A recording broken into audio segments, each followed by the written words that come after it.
Penny drop. How to play. The object of the game is to be the first player to get rid of all of your pennies. Give each player 10 pennies. You can also use 8 to 12 pennies for a slightly faster or slower game. Pick a player to go first, then play proceeds clockwise. On your turn, you must roll the die and put a penny in the corresponding slot on the board as indicated by the number rolled. Then you may choose to roll again and repeat the process, or end your turn. You may take as many turns as you like until you choose to stop.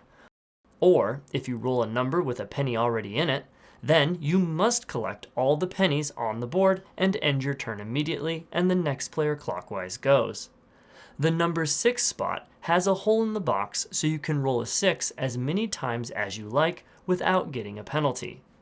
Continue playing until one player gets rid of all of their pennies. Then that player is the winner.